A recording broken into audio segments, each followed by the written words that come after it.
নমস্কার বন্ধুরা, আপনারা আছেন আমার চ্যানেল ফ্রাইডে স্টোরি উইথ বিনান্দের সাথে। কেউ খুব সুন্দর বলেছেন যে যাদের বুকে আঁকড়ে ধরে ভাবিস আপন জন, ধৈর্য ধর ক্ষণিক ও মন, সময় তোকে বলে দেবে কে তোর আপন জন। তো এই আপন পরের সম্পর্ক নিয়ে শুরু করছি আজকের এই ছোট্ট সুন্দর কাহিনী। এক সুন্দর মনোরম প্রভাতে হাসতে খেলতে প্রাতঃভ্রমণে বেরিয়েছিল বেশ কয়েকজন সুন্দরী মেয়ে। তারা নিজেদের মধ্যে হাসি ঠাট্টা করতে করতে প্রাতঃভ্রমণ করছিল। হঠাৎ তারা থমকে যায় দূর থেকে ভেসে আসা এক বীভৎস আর্তনাদ শুনে। কিন্তু কোন দিক থেকে এই আর্তনাদটা আসছে সেটা তারা ঠিক অনুমান করতে পারছিল না। তাই দিশাহারা হয়ে খুঁজতে লাগলো সেই আর্তনাদের স্থানটাকে, কিন্তু কিছুতেই তারা পাচ্ছিল না। অনেক খোঁজাখুঁজির পর তারা পৌঁছে গেল সেই আর্তনাদের স্থানে। চোখের সামনে দৃশ্য দেখে শিউরে উঠল কিছুক্ষণ। তারা স্তব্ধ হয়ে রইল। মুখের ভাষা তাদের হারিয়ে গিয়েছে। তাদের শরীর যেন পাথর হয়ে গিয়েছে, যেন কোনো চেতনা নেই। কিন্তু বিকট আর্তনাদে তারা যেন পুনরায় চেতনা ফিরে পায়। তারা দেখে এক নোংরা আবর্জনার স্তূপের ভিতরে এক পচা গলা কদর্যময় দেহের একাংশ বেরিয়ে আছে, যেটাকে একটা ইঁদুর কুড়ে কুড়ে খাচ্ছে। আর অসহ্য যন্ত্রণার আর্তনাদ আবর্জনার স্তূপে ঢাকা পড়া দেহ থেকে বেরিয়ে এই আকাশ বাতাসকে যেন বিদীর্ণ করছে। কিন্তু কে থামাবে তার এই আর্তনাদ? সেই মেয়েদের ভিতর থেকে একটি মেয়ে বেরিয়ে এসে ধীরে ধীরে আবর্জনার স্তূপের দিকে এগিয়ে গেল। সবার বাধাকে অগ্রাহ্য করে সেই নোংরা আবর্জনার ভিতর থেকে সেই মানুষটাকে টেনে বের করল। সবাই দেখে আঁতকুটে বলল, এই যে কুষ্ঠরোগী, এ সারা দেহে কুষ্ঠে ভরে গিয়েছে, তুমি ওকে আর ছুঁয়ো না, চলে এসো। কিন্তু সে নীরবে শান্তভাবে তার দেহ থেকে আবর্জনাগুলোকে পরিষ্কার করল, তাকে আশ্বস্ত করল। সবার বারণ সত্ত্বেও সে তাকে তার ঘরে নিয়ে গেল। কয়েকদিন তাকে শুশ্রূষা করার পর তাকে জিজ্ঞাসা করল, আপনার এই অবস্থা কি করে হলো? আর কেই বা আপনাকে এই আবর্জনার স্তূপে ফেলে দিয়ে গেল? তখন সে এক বীভৎস যন্ত্রণা ভরা কান্নায় ভেঙে পড়ে বলল, মা, যবে থেকে এই রোগের শিকার হয়েছি, তবে থেকে মানুষের অবহেলা আর ঘৃণার পাত্র হয়ে বেরিয়েছি। আমাকে দেখলে সবাই মুখে কাপড় দিয়ে দৌড়ে পালায়, ঢিল মেরে কুকুরের মতো তাড়িয়ে দেয়।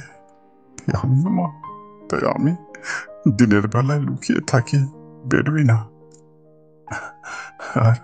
আর রাত হলে আমি নির্জন রাস্তায় একা একা বেরোই, দুটো খাবারের খোঁজে। জানো মা, কখনো কখনো কোনো অনুষ্ঠান বাড়ি ফেলে দেওয়া খাবারগুলোকে কুকুরদের সাথে একসঙ্গে মিলে খা। ওরা তো কুকুর, তাই ওরা আমাকে কখনো ঘৃণা করে না। মেয়েটি সজল চোখে বলে উঠল, আপনি চুপ করুন, দয়া করে আপনি চুপ করুন। তখন সে ফের বলতে আরম্ভ করলো, না না না না, আমাকে আজ বলতে দাও, আমাকে আজ বলতে দাও। জানো মা, আমারও স্ত্রী পুত্র আছে, কিন্তু ওরা আমাকে বাড়ি গেলেই তাড়িয়ে দেয়। এই রোগ যবে থেকে ধীরে ধীরে আমার হাত পাকে খেয়ে ফেললো, শরীর থেকে মাংস পচে গলে খসে পড়তে লাগলো। তখন নিরুপায় হয়ে বাড়ির বাগানের এক কোণে পড়ে রইলাম। ওরা অনেকবার তাড়াবার চেষ্টা করে বিফল হলো। তাই নিরুপায় হয়ে দুটো ভাত দূর থেকে ছুঁড়ে দিত। আমার তো হাত পা নেই, তাই ওই ছড়ানো ভাতগুলোকে মুখ দিয়ে খুঁটে খাবার চেষ্টা করতাম, কিন্তু পারতাম না। তারপর একদিন রাত্রে কি যেন একটা কম্বলের মতো কি চাপা দিয়ে আমাকে কাঁধে করে নিয়ে এই আবর্জনার স্তূপে ফেলে দিয়ে গেল। কিছু বলার আগে সে বলল, বুড়ো, এখানে পড়েই মরবি, বাড়িতে যেন আর না দেখি। আমি চমকে উঠলাম। এই যে আমার খোকার কণ্ঠস্বর। হায় ঈশ্বর!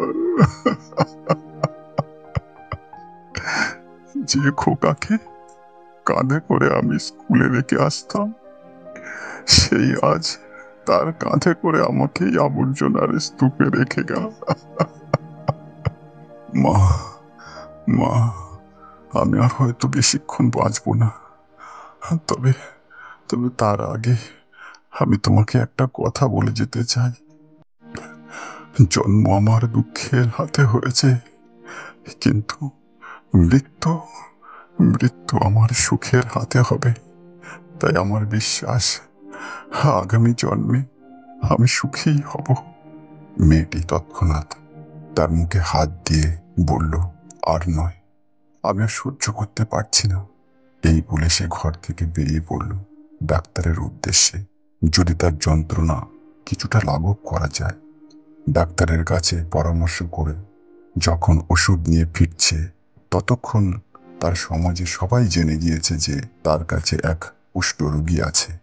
তাই রাস্তায় সমাজের কিছু গণ্যমান্য ব্যক্তি তাকে হুঁশিয়ার করে দিয়ে বলল, সে যদি তার কাছে ওই কুষ্ঠরোগীকে রাখে তাহলে সমাজ তাকে ত্যাগ করবে। কিন্তু মেয়েটি কিছুই বলল না। তাড়াতাড়ি সে তার ঘরের দিকে এগিয়ে গেল। ঘরের ভিতর ঢুকে সে লোকটিকে ধীরে ধীরে ডাকে, কিন্তু সে কোনো সাড়া দেয় না।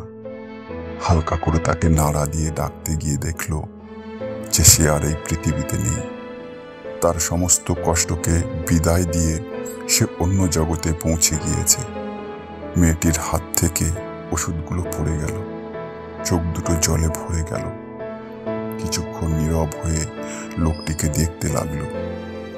আর তখনই সে মনে মনে প্রতিজ্ঞা করল, জীবনের শেষ দিন পর্যন্ত এইসব অসহায় মানুষদের পাশে দাঁড়াবার আর তাদের সেবা করবার। তাতে সমাজকে ত্যাগ করা তো দূরের কথা, দুনিয়াকে ত্যাগ করতে হলেও তাই করব।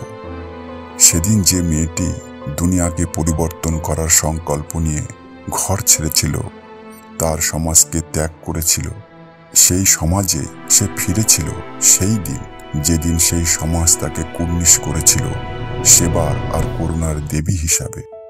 হ্যাঁ বন্ধুরা, এই মেয়েটি আর কেউ নন, তিনি হলেন সেবার প্রতিমূর্তি দেবী, আমাদের সবার জননী মাদার টেরেসা।